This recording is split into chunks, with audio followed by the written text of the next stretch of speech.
much. I do apologize for the delay. I will officially call us to open at 6:45. If you have not yet, please scan the attendance form quick.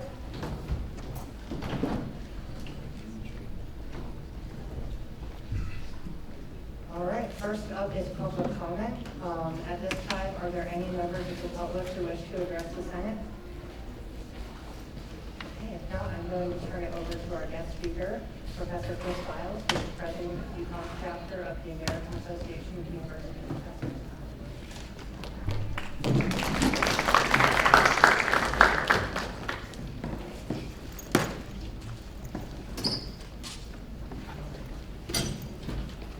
Thank you, Kyle, and thank you guys for having me. I really appreciate that. I know there's been a lot of media attention lately on the issue of the majors and the proposed cuts of over 70 majors at UConn. And there's also similar cuts proposed to graduate programs as well, but I think the thing that's rightfully gotten more attention is the cuts to majors.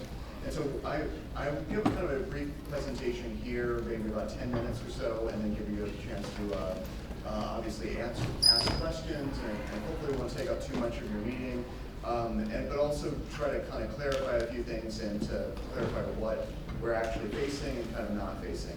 So as Kyle mentioned, I'm here, my name is Chris Files.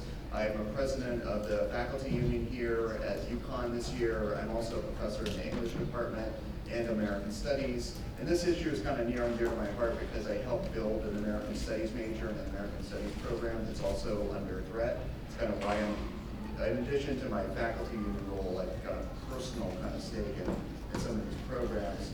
So, let's see. Okay, here we go. So just what are we talking about here? And can folks, yeah, hopefully my font isn't too small. So the provost has asked basically the supervisors of over 70 majors and a large number of grad programs to submit to a very rapid review process, and after which the provost's office will recommend to either close, consolidate, or maintain those programs. So when the university says so far they haven't closed anything yet, they're correct, right? But I'll go over that timeline. And we don't, I will say that right off the bat, because I don't want to be accused of spreading panic, we don't really know how many of those 70 programs are actually going to be cut, right? But we can kind of surmise that it will be, less than 70, but more than 20, right? So we have no idea. It might be 70, it might be 50, it might be 30, right? And some might be consolidated, et cetera. But the fact is we just don't know, right, at this point. And I will say about the review process, okay, that's what I just said. The process itself is unprecedented because if you are supervising a major here as a faculty member or as a staff member, generally every year you are asked to submit to an annual review process. That's fine. We do that all the time. There's 5-year reviews. We have metrics. We have to meet benchmarks. We have to. It's not like we're unaccountable. We're constantly accountable, and we're constantly writing reports and offering data up on our majors. But the process is very unprecedented of, again, being asked on a super rapid timeline to do this very high stakes review, the end of which might be the end of these majors, right? So going forward here a little bit more, one of the things that I think a lot of us have issue with is that there's only, when they're looking at cutting majors, there's only one metric that matters. How many undergraduates have completed that major over a 5-year period, right? So if less than 100 undergrads have completed a given major in a space of 5 years, that program is in danger of being cut. Now, we have a number of problems with that because when you're usually submitting an annual report or you're kind of trying to make the case for a major, which you do kind of constantly and every year, there's a whole range of metrics. Number of majors is just one. So to take, for example, WGSS, Women's Gender and Sexuality Studies, they have a small number of majors, but their classes are packed. Their classes are full. If you've ever tried to get into like a 1,000, 2,000 level WGSS class, it's full. But that major still might be cut, and it's not clear what happens to those classes because simply the number of majors is low, even though the classes might be very popular, right? So that's a kind of an issue we have for this. That's one of many issues, is that there's not really a clear sense of responsibility, I think, on the part of the provost's office in kind of putting these programs on this list that might actually be popular with students, at least their classes, right? They offer much beyond the number of majors, right? So this is I don't know, have people here seen a list of majors before? Okay, a couple people. Some of you have, and this is just a selected list. I just wanted to refresh your memory. I didn't have there's too many to fit on one slide, but I just put the more, kind of maybe a little bit more well-known ones. And I can supply this slide presentation. Oh, you already have a copy if you wanted to supply it to the senators as well. But you know, everything, there is, the humanities are kind of heavy on there. There's been a lot of focus on the Department of LCL, Literatures and Classical Languages, that does a lot of the language education. And what is striking is that, you know, in this moment, both you know, Arabic and Islamic civilizations and Hebrew and Judaic studies are both on the chopping block. No matter how many people are on their classes, at this moment, you know, it's kind of striking, you really want to cut those majors, right?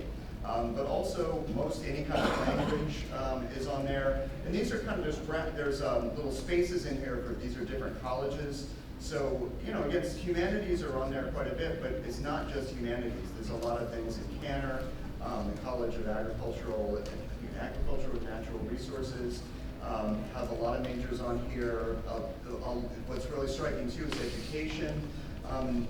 This is, some of our members are basically in these education units, and what they will say as well is that, say, you know, chemistry education, to take an example, has only a small handful of majors, but you need to go through that program in order to be certified to teach chemistry in high schools, right? And that demand for that is very, very high in the state. They do not have enough chemistry teachers in this state. Yet that program is also being asked to kind of submit to this process, and it's unclear what will happen. Will they be okay? Maybe. We just don't know, right? So going forward here as well, like the motives. One thing to clear up, and I should say for here, the executive director of the AUP and myself, Ms. Michael Bailey, met with the provost's office Tuesday, that was, I guess, yesterday.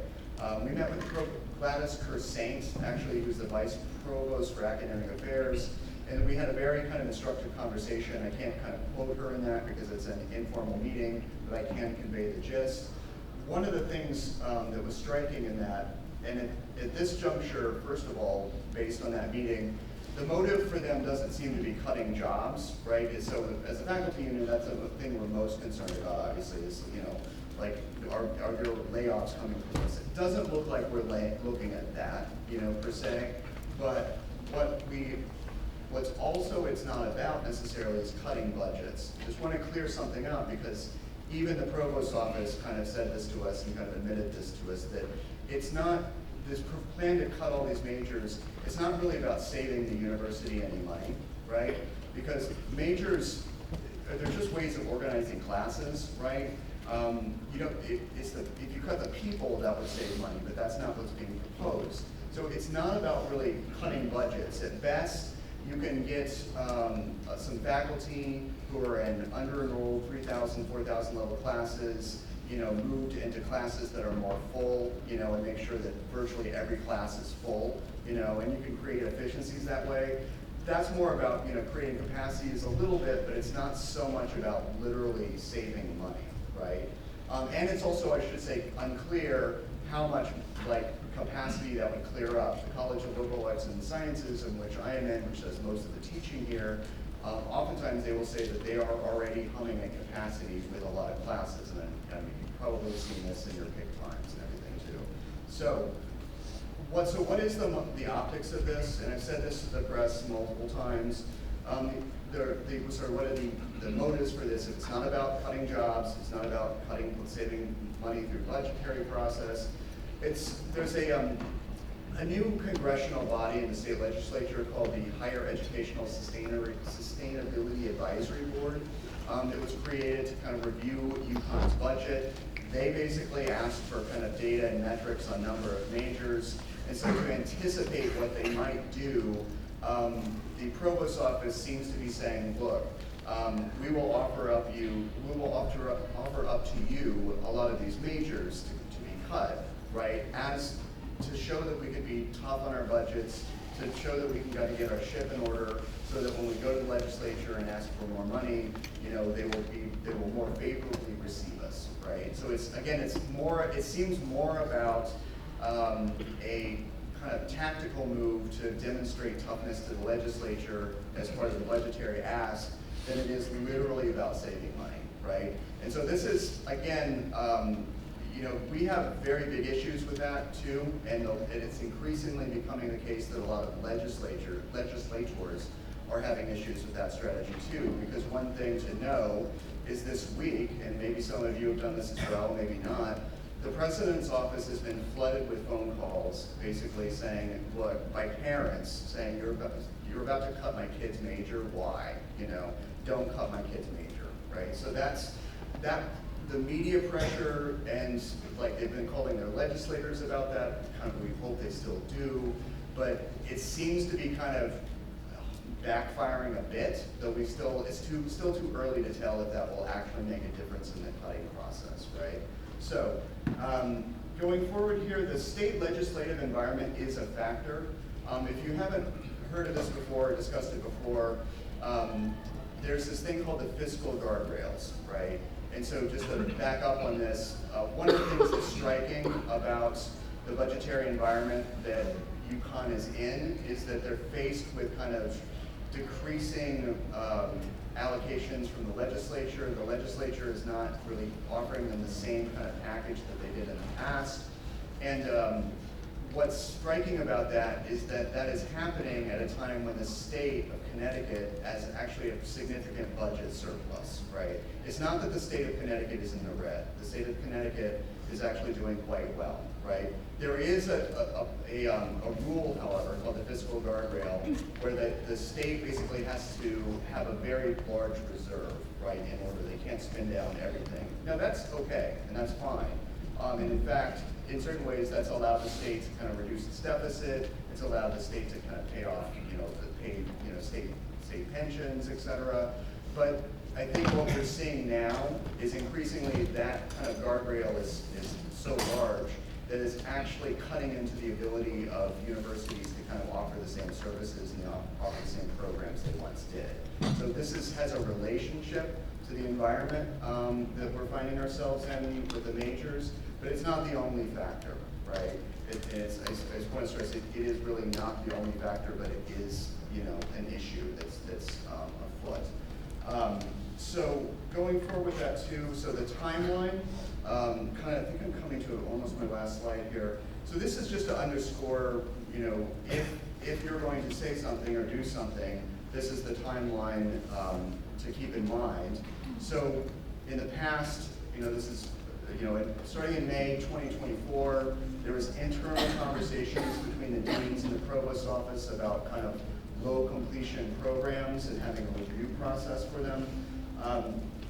In late August, September 2024, departments and small programs were asked by their deans to submit program reports, which the dean will review and use to make recommendations about closures. So you probably are aware of the academic hierarchy where there's like departments, then there's deans, then there's the provost, then there's the president, right? And there's a legislature above all that.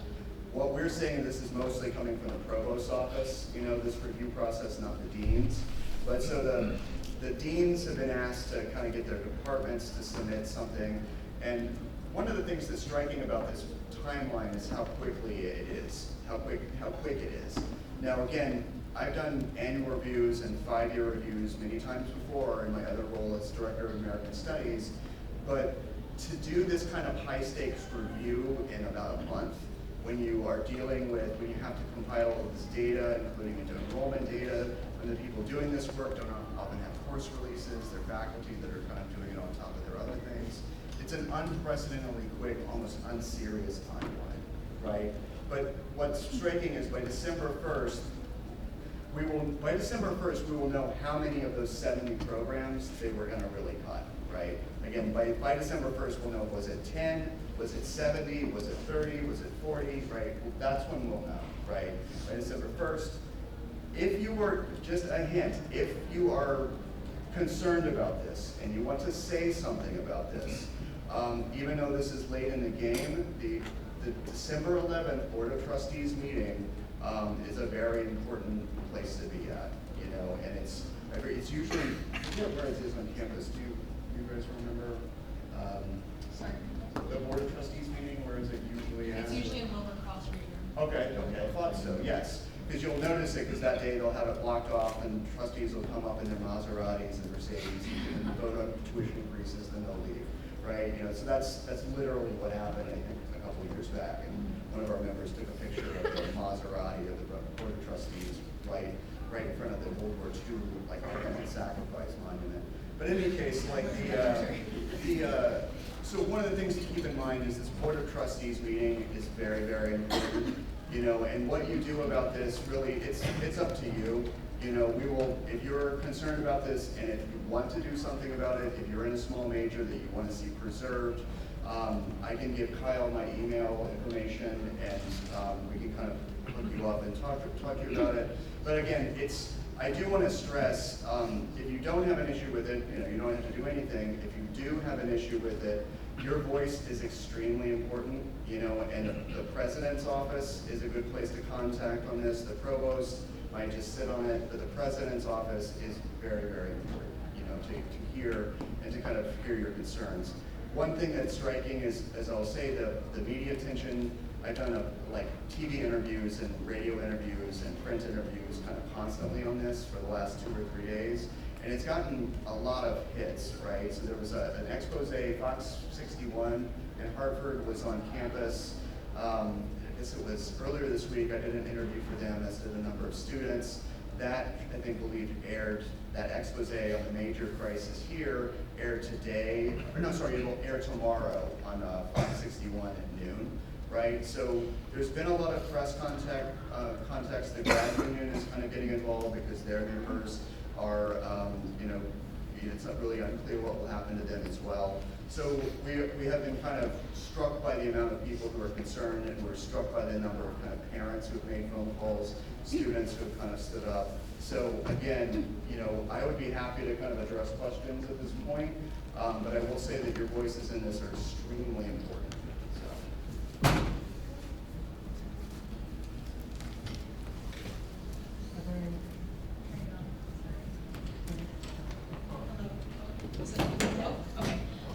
This is Lorian for the minutes. Thank you so much, Mr. Giles, for coming and talking to us about this. I think this is a really fair representation of what's happening. I want to add that the December 11th Board of Trustee meeting, they're also going to be setting the tuition and fees for the upcoming year. And so I will be talking to you guys about that at the next Senate. But also, I guess I'm wondering, I know you said like it's up to us to decide how concerned we should be. Do you have any inclination of how concerned we should be? Like, is that a bad question to ask since you?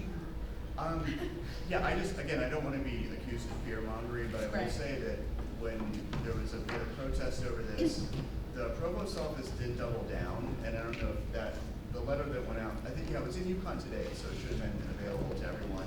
But they made very clear that they're very interested in cutting some majors and not just a small number. So it's not hyperbolic or crazy or extreme to say that, yeah, they're going to probably try to cut an unprecedented number of majors, you know, and you have to decide, I guess, how important that is, you know, to you, so. Yeah, definitely. And I have been talking to the Dean of Students a little bit about this because a lot of students have been coming to USG with concerns. And something she mentioned, I guess, like, yes, be concerned and speak up if you're wanting to. I think that's important.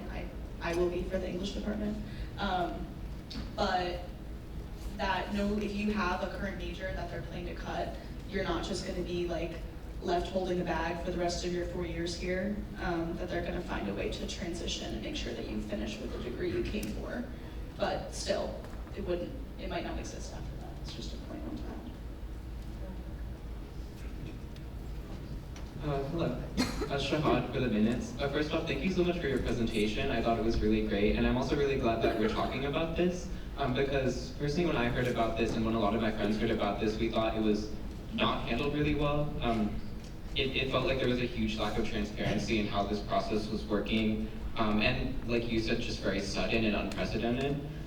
So I did kind of want to ask you, first off, do you think that this, from the provost office and from the departments that are kind of initiating this process, do you think it was handled appropriately? And do you think there's other strategies that they could be using rather than considering cutting majors to communicate to the legislature why we should maintain or increase our funding? Yeah, that's a really great question. And yeah, I'm reading there's kind of two parts of it, right? There's the first part about did they handle it correctly and what they should be kind of doing, asking for the legislature to come correcting correctly. So I don't think they handled this very well. And it would be easy in this kind of thing to just say, oh, it's the legislature, you know, we created this environment of scarcity, and there's a truth in that, but I think this is, because this is not directly monetary on their end, I think they've created a lot of unnecessary fear and concern, and there's, amongst the faculty at least, I can say quite fairly that not all, but most faculty do not really kind of trust that they know what they're doing on this, and the lack of trust is based on this kind of process that's centered on that one metric, number of majors, right, which we all know is one of many factors that you could consider. And they're saying, of course we'll consider it, but we're saying then why don't you communicate that, and why isn't this clear on this very short form? By the way, the form to justify your major is a very short form. It's really strange that it's that high stakes. Now with the legislature, they're a little bit hemmed in by what they can do, you know, and what they can make asks, and they can make kind of presentations, and they can bring out data, and they can show here's what we want and here's what we're asking for. But really, to get the kind of funding that the UConn needs, basically, it really takes a community and public voice. That's parents, that's students, that's faculty, that's, you know, everybody in the state, basically, right? And I will say that, you know, while we're on that subject, is that while this particular issue of majors is not necessarily connected to a tuition hike or anything like that, there's not an immediate connection between this issue and rising tuitions. It is part of a larger process by which tuitions have been rising, right? So I'm concerned about this too, because I went to like a public school. I went to University of Texas at Austin. This was granted, like might have seemed like friggin' a million years ago, but in 1992, like I paid $500 in tuition and fees for the year, right? You know, for a year. And granted, that's inflation has changed things. Back in the 60s, UConn apparently used to be free. They don't quote me on that in terms of tuition and fees. So why public schools are public is because they are funded by the state, much like your K through 12 schools, right? They're funded by the state. It's that simple. That's why they're public. That's why they're ostensibly cheaper than private schools. But since the 80s and 90s, states have been funding on a per capita basis, on a per student basis, less and less these public universities. So if you look at, say, 1960, the pie graph of you know, of where the university's revenues came from, it looked like Pac-Man, where most of Pac-Man was like the state's budget, right? You know, state funding. The little sliver of Pac-Man's mouth, that was tuition. Now it's reversed, right? You know, and like the state funding is that little sliver, and tuition and other stuff is most of where they get the revenue. So every time that the university kind of lowers its, every time the state legislature gives the university less, administrators respond by raising tuition, right? And when the budget crisis goes down, like rents or anything else, that tuition doesn't go down again, right? It always will stay up. So I know that was just a lot of stuff I wanted to get out that I missed.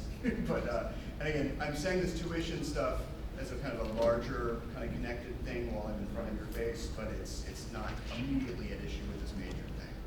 Yeah. Hi, Marita for the minutes. So you use the word unprecedented a lot, especially to like how quick this process is.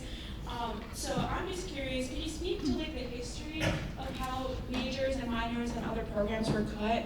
And then ideally, how would you go about reassessing these majors and the potential idea of cutting them? And do you really think they're getting the optics that they're hoping for? Because what I'm hearing is a lot of horrible press. Yeah. No, I don't think they're getting the kind of publicity, or the optics are starting to be very bad. The history is, as best I know, this is about as much of the history of the process I can kind of tell you. It's not a kind of an ancient process. So there's a third question that was, I think, the most important question. I completely. No, you're good. I put too many questions in one. So talking about the history, and then ideally, what would you like in terms of reassessing? So one thing to keep in mind about this too is that faculty, we retire, as we say, and kind of or kill less charitably majors, on a slower basis, but we do retire programs, and we retire courses. Every year on the books, there's old courses that no one teaches anymore, that they just say, okay, we don't have the people to teach this, it's an outdated class, it's like an old methodology, let's just kill it, right? Sometimes programs will do the same thing. In fact, of those 70, there's at least 3 that I know of that were already cut by faculty before, so the list itself is sloppy. So for example, medieval studies. The medieval studies just realized, like, hey, we don't have the kind of program that we had anymore. Students aren't really, digging medieval studies anymore, so let's just, bag it, right? So faculty will kill programs. I want to get away from this narrative that, like, we're just stifling innovation. It's like, no, we actually create these programs, and we sometimes destroy these programs, right? So I would be for a process that retires majors kind of on a more reasonable timeline, and that is not just about kind of this kind of rapid fire optics for this budgetary cycle. Because if you cut French and all these things, they're never coming back, right? So that has to be kind of factored in. Quick stats question, very short. You said over 5 years, and you put some numbers. Is that, for example, 100 over 5 years or 100 per year? 100 over 5 years. Okay. Yeah. Thank you. Yeah. Good evening, sir. Aiden Hall, Student Center for Commuters for the Minutes. 2 brief questions. One, if we are to infer that, like, generally speaking, given like the budget crisis and whatnot, that there is is it possible that there is a potential underlying financial motive? I mean, I know tuition per student is calculated depending on like background, financially. It's a complex situation. But assuming that 2 students both pay the same tuition, right? And one of them is like a CLAS English or political science major, and one of them is in chemistry or biology or one of those.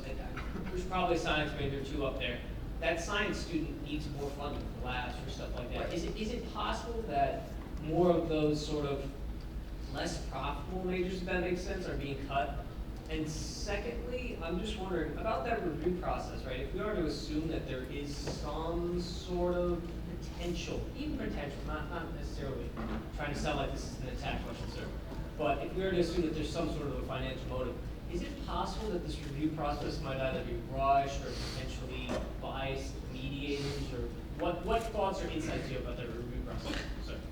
Okay, yeah, no, and thank you for those questions. So what insights I have on the review process, the thing is, it's so not transparent that I cannot tell you a hell of a lot more than I just told you, right? And in fact, department heads, we're trying to get information right now, and we're calling a meeting for department heads and unit heads on Friday.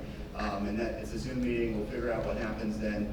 But some of the people who are administering this units didn't even know they were on the list, right? So this is how kind of chaotic this process is, right? And so, and everyone is scratching their heads, going like, okay, well, what does this mean? But also, what are the metrics, right? It's just, I wish I could tell you more, and I think we would have a lot less angst and anxiety if we, I guess, knew a little bit more about the process, right? So.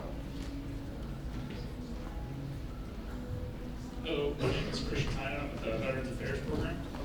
I can see that this process is moving very fast, and I know that you touched upon it real briefly in the presentation. But what did you know about this contingency plan for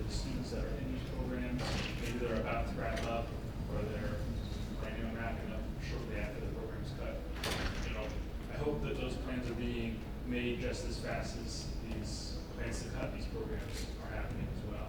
So, yeah. Yeah, I mean, you might be able to answer that better than I can. I mean, I would hope that they would let people finish their degrees. I mean, I'm not assuming that it's so terrible that they're not gonna let people finish their degrees, but again, I don't know, right? Yeah, so I only briefly talked to the Dean of Students today. We're gonna talk further on Monday, so we can continue talking about this. At next Senate, I'm gonna be at one of the caucuses coming up, so I'm happy to, and also you can email me or Slack me and I can email you. But what I heard today was that if you are in a major, and it gets cut, they're not just going to you're not just out of UConn and have no major and have nothing to do. There is some sort of plan. I did not get the specifics on that, so I can't say what that looks like or how in-depth they've gone with that backup plan yet, but I will get those answers for you and make sure that I communicate them with everybody. Sorry, I don't have a better answer. And one thing I could anticipate, again, I don't want to spread kind of doom and gloom, but if they cut a major, right? You know, let's say that there's an under-enrolled class that's a capstone class or a 3,000 level class, and let's say they're kind of grandfathering in the people who are already in the program, and they're going to still offer the classes for that major until it's done. I can almost guarantee there's going to be less kind of selections of those kind of upper division courses to get out, right? Because they want to be able to generate results fairly quickly. So, again, we don't know, and because they haven't also told and they haven't been kind of transparent about that process either. But I can almost certainly say it would probably be a little bit more difficult to get out of here with the kind of class times and the class picks that you want to. So. Just to add to that, I think also considering the fact that we're continually over-enrolling, looking at pulling back majors and pulling back potential, I mean, I know they've said they're not cutting faculty, but if that for some reason becomes a factor, for some reason, that might end up being an issue as well to consider. My name is Olivia for the minutes. So aside from the process that you discussed where faculty are in charge and have control over retiring courses, in UConn's past history, have they gone through any similar major consolidations and cuts? And do you recall the outcome of those previous cuts? So for example, what majors were under threat and how many of those actually faced any serious consequences? I can answer that quickly. I don't know of any, again, I know I use the word unprecedented a lot, but I know that there's been retirements of majors here and there, but and certainly a lot of retiring of courses. But I've never seen, I've been here since 2010, and maybe back in the 80s or 70s they did this, I don't know. But since I've been here and since 2010, I've never seen anything like this. And I don't think there is any history. And then my other question was, what does the faculty union plan to do in terms of taking action against this? Well, we're in the process, it's very early, so we just learned about this about a week and a half ago, and through a lot of chaos in the LCL department.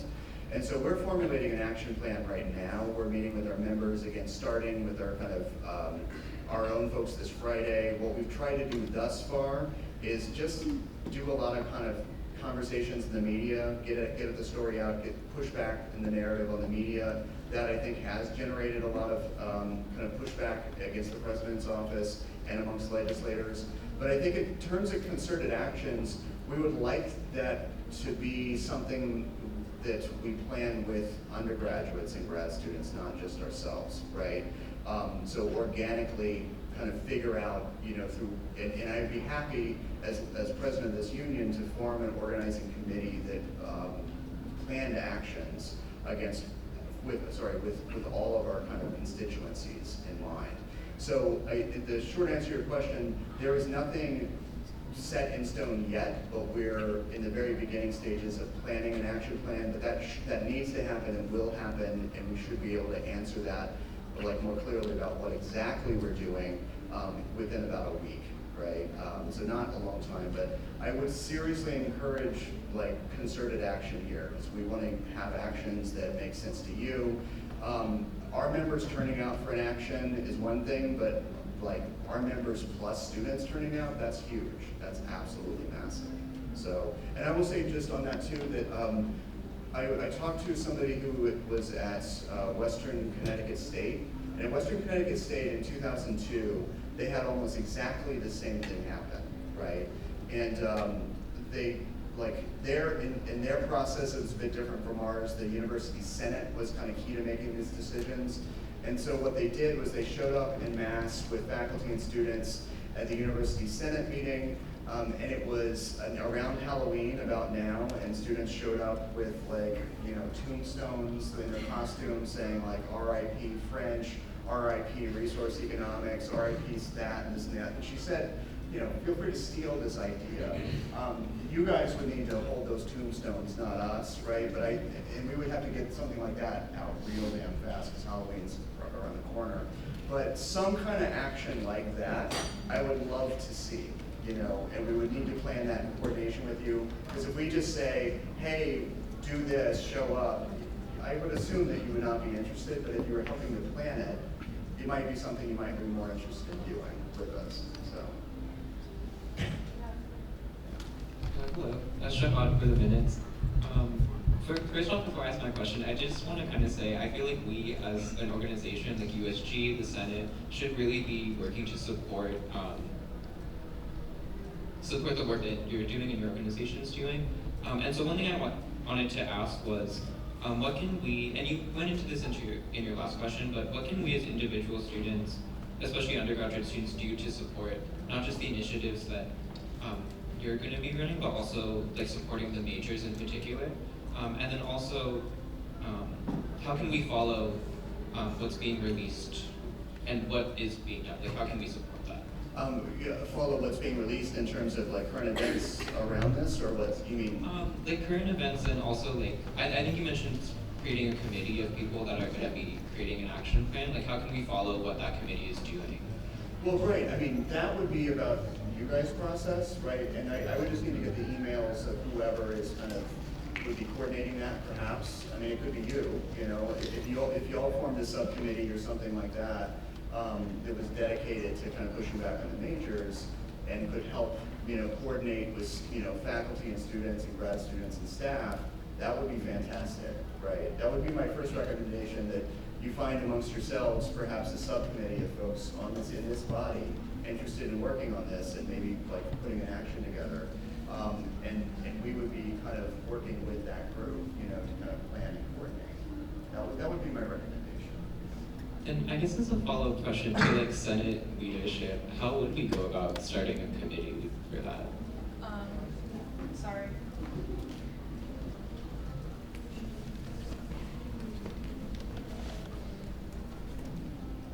Yeah, so Nick's not here to volunteer his committee, so we won't do that. But I will say that everybody's on Slack, right? Very easy to make a change. If you're not on Slack, please come get on Slack after. Sorry, I just thought ahead. After the meeting, come get on Slack. But we can definitely make a channel and have a discussion about how people would want to organize. For dates, the next Board of Trustee meeting is October 30th.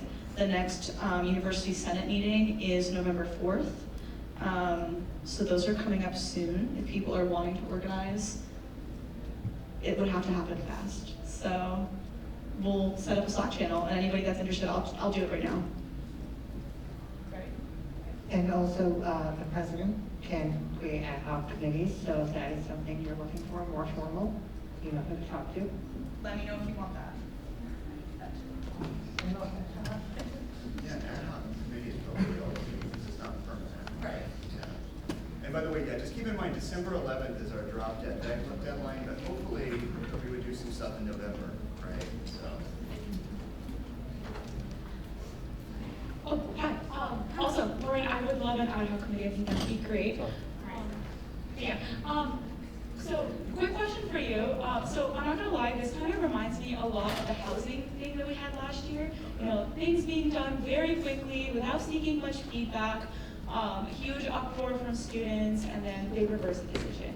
Is that like a likely possibility here somehow? Yeah, very likely. You know, if that's what you want, and if they hear from enough students, that will happen. You know, and in fact, the bit about the Western Connecticut State story I forgot to mention, where they showed up and like the tombstones. At the end of that, the president's office just revoked all planned major closures, and they just stopped. So, if we do our job right, then yeah, we could very much stop this. So. Thank you.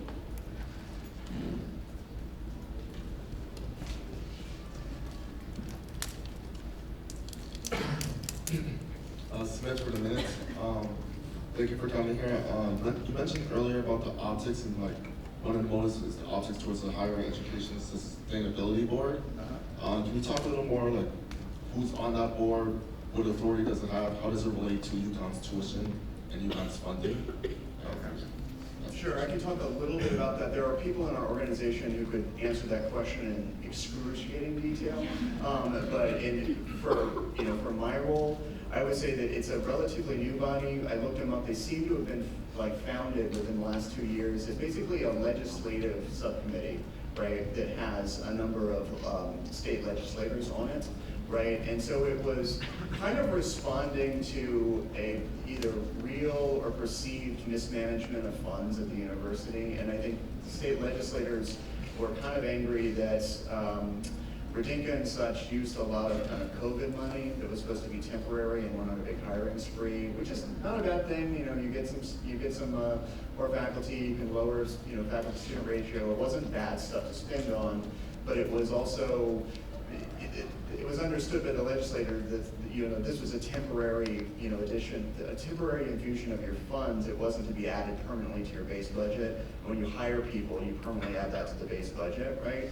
So I think, from what I understand, this oversight committee was formed because they were a bit pissed at the president's office and the administration here for some of their actions. So, but that review process and that board is kind of meddling in university finances and meddling in things that's making everyone, I think, at UConn uncomfortable, both administrators, faculty, staff, etc. So. I would just add to that.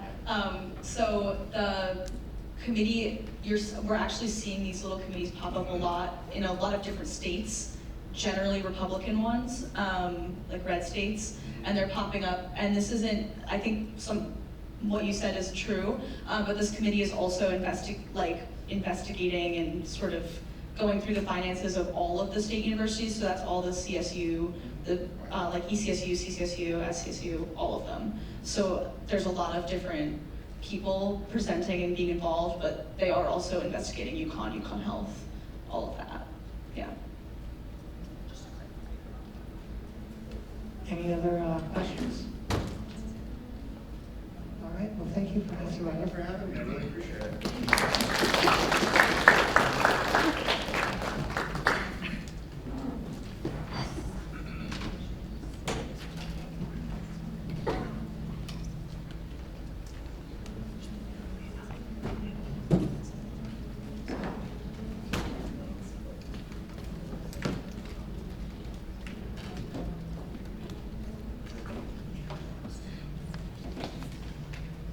Okay, next up on our agenda are our reports.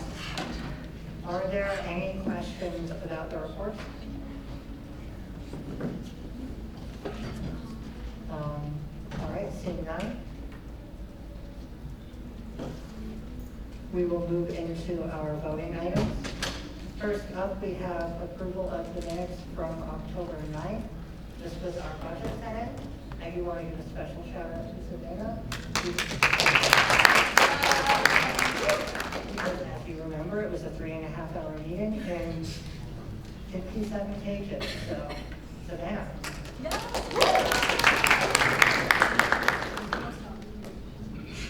Anyone have any points of discussion on the minutes? All right, I'm going to pass them by unanimous consent for their, I agree. Oh, okay. I'm going to move to pass the minutes by unanimous consent. Are there any objections? The minutes are approved.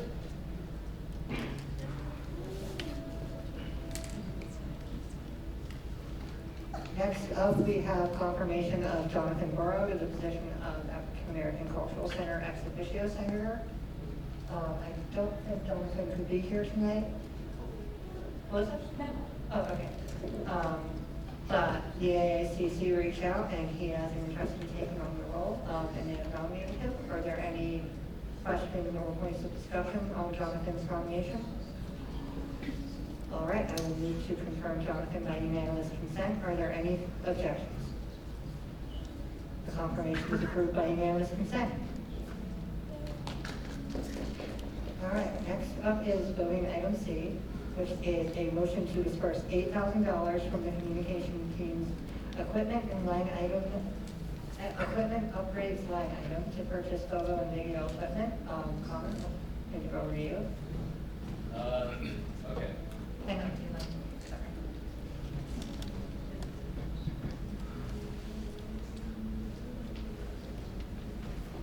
Oh. Okay, so $8,000, that is a lot of money, I'm aware. But this is a purchase that is like a once in several years. I mean, like, we are set for like the next decade after this. And so me and the other multimedia specialists put together 3 different options of like a camera like equipment set we would get. And I mean, any of these options would be, it would fulfill everything we needed from photo to video. It includes mics, tripod. So yeah, just what we need to make good photo and video content. Thanks, Connor. Are there any questions? Brian? Sorry if you just said this, but what kind of camera are we getting? Like, what's the name of it? Did you say that already? Yeah, okay, I have a specific document with like, Yeah. like costs next to the equipment, but we've singled it out between 3 different ones. It's just a Sony A7 3 or 4, which is like just a later edition of the camera, and then the final option was a Lumix camera. Cool. Are there any other questions? I would just like to add, I think this year we're trying really hard to market ourselves better around campus, and this is going to help us a lot. So I am very much in favor of this. Just sharing. Any other questions or points of discussion? All right, we're going to do a hand vote on this one. All those in favor of approving the disbursement, please raise your hands. As a reminder, only senators may vote.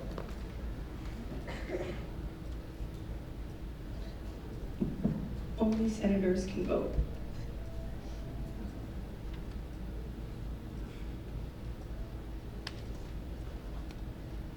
All right, all those opposed? All abstaining? The disbursement is approved 30-0 to 1, just me abstaining. Next up, we have a motion to disperse $100 from the Office of the President's membership, events, giveaways, and other cabinet needs line item to purchase candies for the trick or treat event. Angela, I'll turn it over to you. Hey besties, how are we doing? We're doing good. Fire, sorry. So, little $100, not little, actually that's a lot of money. $100 for Big Y, some Big Y candies for our Halloween event that's taking place next Thursday in the Union, 12 to 4. Come by our office and get some candy at the time. We might dress up. I don't know what's the plan. I'm gonna talk to my staff. But my staff is gonna be doing this. We might dress up. We might have a lot of fun. But please stop by and get some candy. Thanks, Angelo. Are there any questions? Who's gonna come party? Any points of discussion? All right, we'll do another hand vote on this one. All those in favor? Reminder, only senators can vote.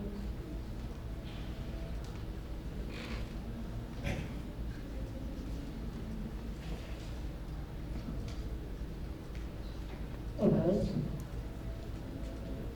Abstentions? That is 30-0 to 2, myself and a lot of abstain. Next up is voting item B, a call to action addressing food insecurity on campus. Senator Hall, you have the floor. on. Good evening, guys. Aiden Hall for the minutes, Student Center for Commuters. So this bill called Action Addressing Food Security on Campus, just brief underlying assumption or some brief underlying facts. Every semester for people with meal plans, there's a basic meal plan where it just gets swiped into the dining hall. And then there's other meal plans whereby you get points and flex pass. I mean, we all know what they are, we all use them. You can use points here at the union at most things. Flex passes, you get the pizza, chips, and drink meal, or some stuff that will walk the fire. However, as we also know, every semester, at the end of the semester, your flex passes and points, they just expire, right? And those flex passes and points were already paid for, right? They're built into the cost of the meal plan, right? If you look at the cost of the meal plan, compared to the basic meal plan, which has no swipes, just going to the dining hall, not going to the walking fire, not using points or flex passes. The meal plans with flex passes and points have higher costs, right? You're paying for flex passes and points, duh. But they expire at the end of the semester, and given the fact we have something like 10 to 30,000 students here, I'm assuming there's a lot of meal plans out there. I believe there's above 5,000 meal plans. I don't have the numbers off the top of my head, but there are a lot of meal plans out there. So that's a lot of points and flex passes that are expired that are paid for. I'll get your question at the end. So I was thinking, instead of having those paid for points and flex passes just go to dining services, I mean, we had a pop-up pantry in December of 2022, whereby something like 70% of students who were using that food pantry reported having issues with securing food or food insecurity within the past month. And something like over 55% of students reported having it within at least the past 2 weeks. So my thought was that we could somehow, and now would be like a later bill, like working logistics, but we could somehow use those paid for flex passes and points to help out students in need. Questions? Are there any questions for Aiden? Are there any points of discussion? Angela? Did you connect with Mike White at all about this? Because I feel like you have a lot of good information about that. Yeah, so that was my thought, that this is just like a starting point, right? Getting to the specifics of that is something that I wanted to talk to Mike White about. So we're working on contacting him. I'm gonna shoot him an email after this, but we've yet to contact him, but this is just a starting point. As it comes to like getting to the logistics and potential action, like this is just a call to action. We're turning this from a call to action to an actual plan. We're going to start working with Mike White and maybe like other food security programs on campus. Thank you.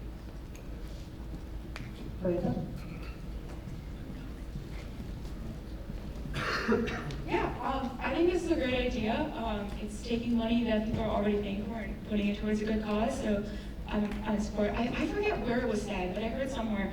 I think it might have come from Mike White himself about like how dining services is apparently the area that the university actually profits in. So I guess this is a manner that they kind of use to take in that extra profit.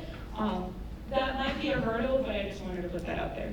Yeah, so brief thing, it's those the university like builds in the fact sort of that like you aren't, what's it called, that people won't use flex passes and points. The thing is, it's like prepaying for, a Starbucks gift card and then it expires. Like Starbucks just takes that money, right? It's the same concept, right, with flex pass and points, right? But dining services is just taking the money. I mean, the university does spend money on a lot of things, new TVs for like some of the stadiums and stuff like that. The university does spend money on a lot of these things. Why should we not?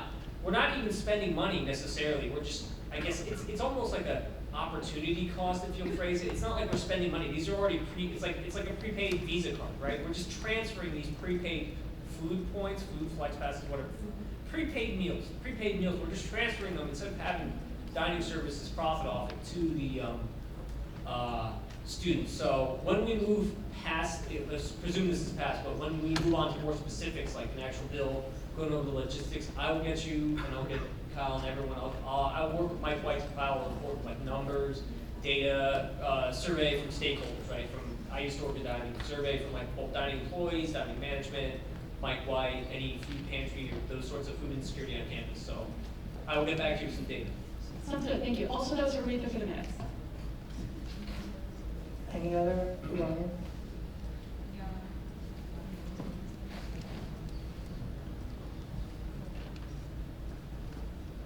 Oh, yeah. Hi, this is Lauren, sorry. To Aretha's point, yes, that is true, that the university profits from tuition, or no, they don't profit from tuition, they profit from dining and housing. And those are almost the only two areas where they profit off of students. Everything else is like to cover the costs of how expensive it is to run the university, I guess. And then, I don't know, Jabril, if you want to talk about the Give a Meal at all, but Give a Meal, yeah. You mind if I speak on Give a Meal? Because we disagree. So yeah, about Give a Meal. Give a Meal, it's a great program. However, there are some issues with it. I mean, it's a great program, great intent.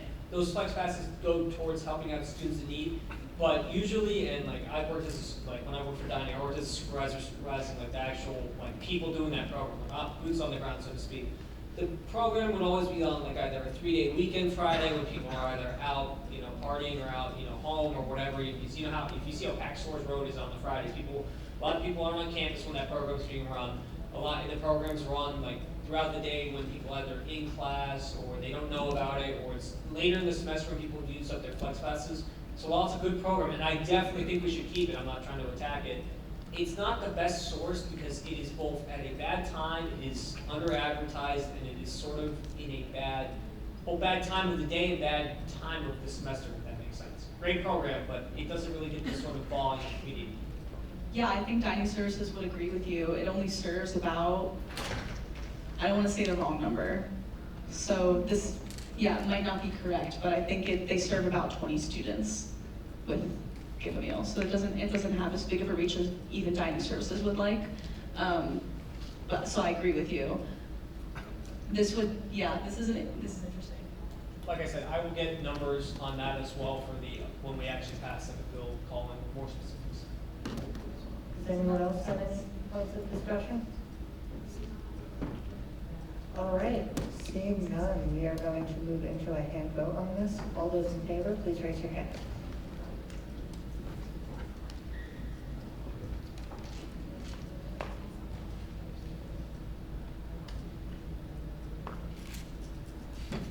All those opposed? Abstentions? That is 21-025. That's Kyle, Ahmad, Jabril, Nina, and Aiden abstain. That is the end of our voting items. We're now going to move into discussion and give you the agenda a tiny bit. I'm going to hand it over to Lorian to discuss tuition briefly.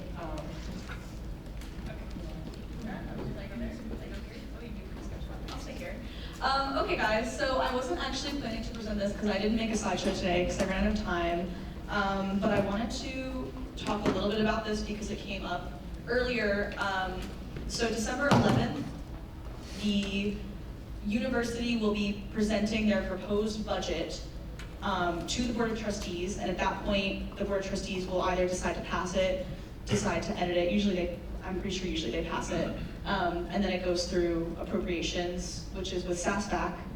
Sydney is our chair for SASBAC. Thank you, Sydney. But I met with some of the people that are looking at this proposed budget, and I wanted to tell you a little bit of the information that they gave me. So, untraditionally, they have decided that they're only going to be doing a budget on a 1-year plan. So, the budget that they're planning to pass in December that will then be appropriated will only be the budget for the next year, which traditionally we do on a 4 or 5 year cycle.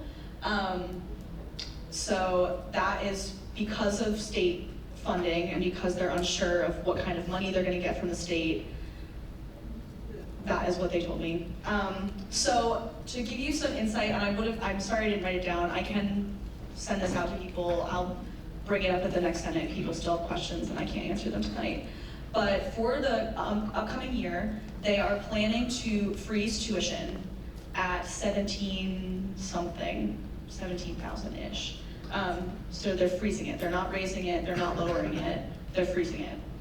As far as the fees that are built into that tuition block, not regarding to housing or dining, I don't remember all of them, but I know that the general university fee, people call it the GUF fee, it goes to a lot of different things.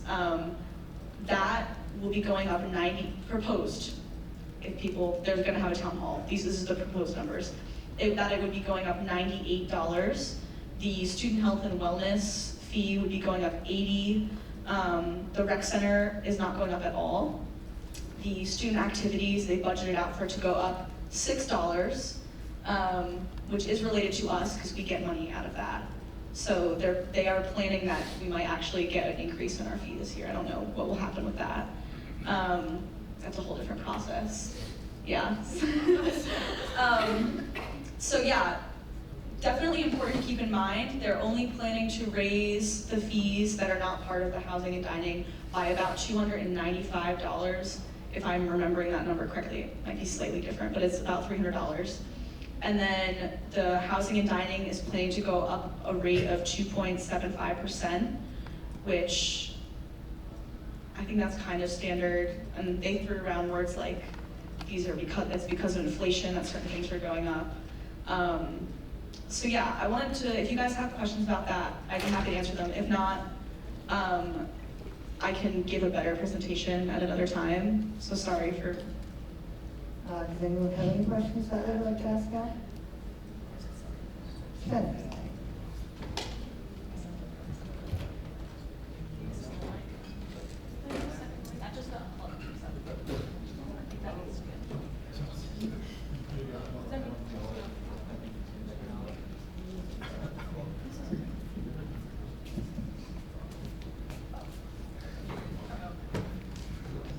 Hello?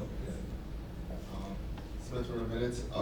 My question is about the student activities fee and who has the authority, I guess, over raising it to redo and also the board of trustees or whatever, like, because I know there was at one point like a pilot initiative to go on that. So I just wanted clarification on the authority over the student activities fee. Yeah, so there's this committee called SASFAC, which I think Sydney jumped up because she wants to talk about SASFAC, because she's the rep for SASFAC this year. It's a pretty grueling committee because they talk a lot of technical finances, so props to Sydney for taking that on. The students have a vote. That vote does in part count in the ultimate decision that administration makes for how much money we get. So USG, all of the tier 3s will give a presentation to the SASFAC committee, say why they think they should get an increase. Obviously we have people vote on it in our election in the spring, so then you bring that data as well, like, hey, this population of students thinks that we should get a fee increase, or sometimes, you know, this population of students doesn't, but we would say, hey, we still want one, because we fund all the tier 2 works. But yeah, so it's partially students, partially admin. The board of trustees voting on this proposed budget doesn't decide where the money's allocated, so it's kind of like at the beginning, the budget session we just had that you all had to sit through last week, for those of you who stayed, that money isn't automatically allocated, it's just estimates of how much we're gonna use. So that $98 in the GUF fee that each student's paying, I asked, do you know where each of those dollars is going? And they said, no, we don't yet. So yeah, Sydney, did you have anything you want to add? You pretty much covered most of that. Our student activities fee has not changed in probably 10 years. So each of the tier 3s gets their own share of the student activities fee. I don't know where that $6 increase is going. It's not going much. Yet. Yeah. Are there any other questions?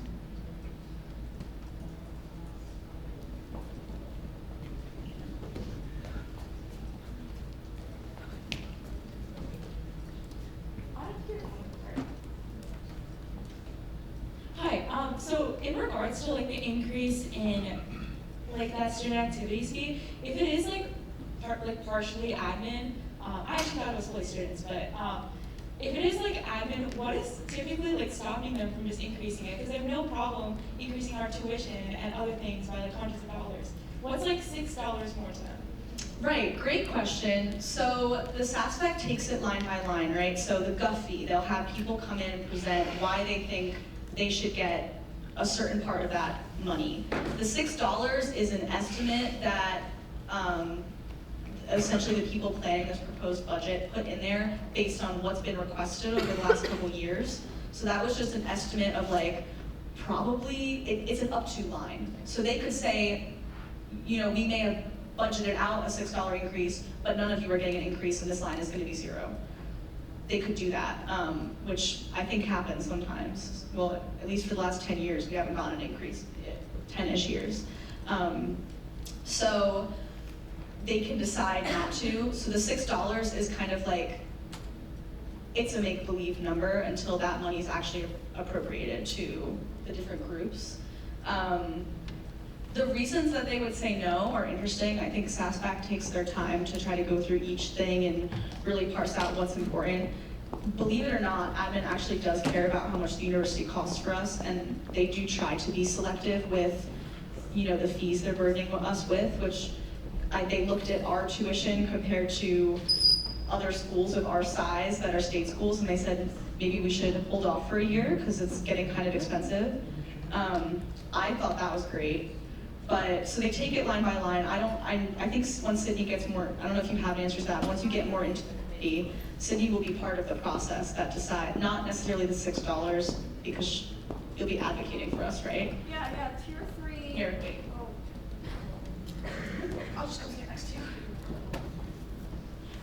Tier 3 fee increases are in the spring, and we're campaigning.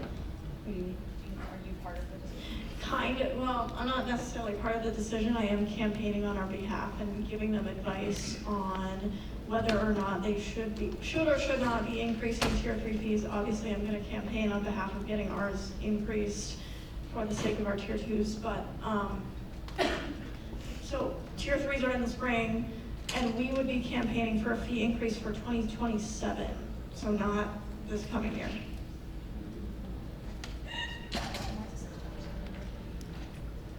Are there any other? I have quick follow-up questions to that. So when we like do the fee increases, is that like on the front end when I will literally see like a $6 fee increase in my student's activities bill? Or is it like a $6 per student increase of money appropriated from the pool of money that the university already has? So what the budget that the budget that they presented was per student. So that would be $6 total per student increase, and then all that money gets pulled together and parsed out where it's supposed to go.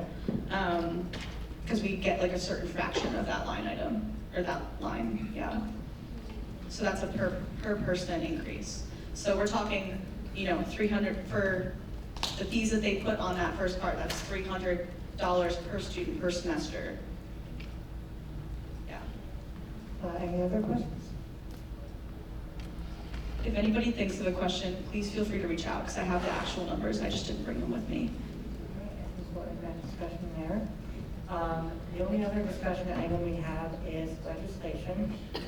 So I just wanted to touch base on a few things with legislation. The first one is the presentation you just had from Professor Wiles. I think Maureen already sent something out in the Slack.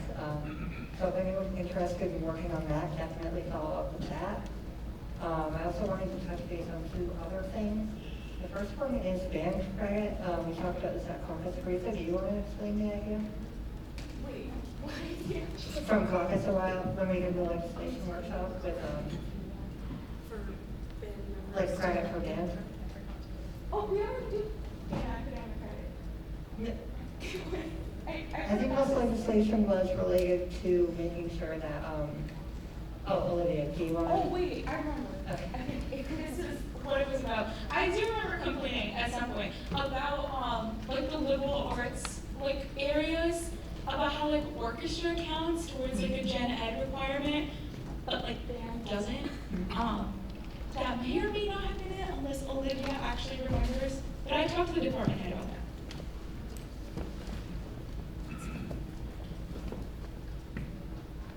I don't remember the conversation completely, but one component of it was that the amount of credit that students are getting per band does not match the amount of hours that they're putting in. So they're doing like high hours per week, and it's like at most 1 credit, which doesn't make sense because other classes that have similar credit hours are getting more credits for the amount of work put in. So there's just a big disparity in terms of hours and credits earned. I guess I can do that. As a member of the marching band, it is, at first I kind of hated the 1 credit type thing, because it's like, I'm literally with marching band for like 18 hours a week. So if you did the conversions, that'd be like, what, 6 credits? But, you know, at this point, I've kind of grown to see it as kind of like, it's an extracurricular at the end of the day. And also, as someone who's already mostly at the credit maximum, it just means more paperwork for me and a lot of other members of the band. A lot of whom tend to also be like music ed majors who are also maxing out their credits. So the more credits band itself is, just makes that number go up. They might also start asking us to do extra assignments, like who knows, if we start advocating. Olivia?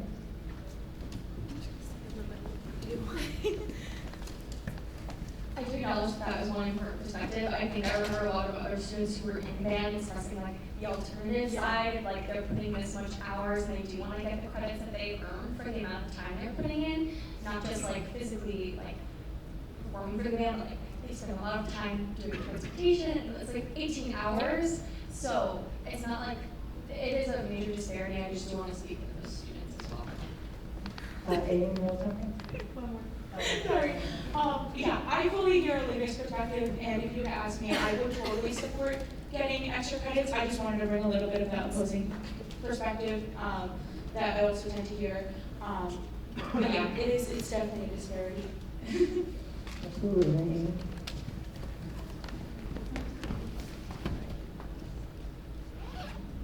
So I would sort of have to agree, and this is coming from a different perspective. I'm in the ROTC, Army ROTC, and both Army ROTC and Air Force ROTC, if you are a cadet on a scholarship, right, you have to go to at least, it's approximately, depending on the week, but it's at least 6 to 10 hours of physical training a week, and an additional hour for a brief on usually a Thursday. Then we have a tactical lab leadership training thing on Fridays, which takes 3 to 4 hours, plus the class time.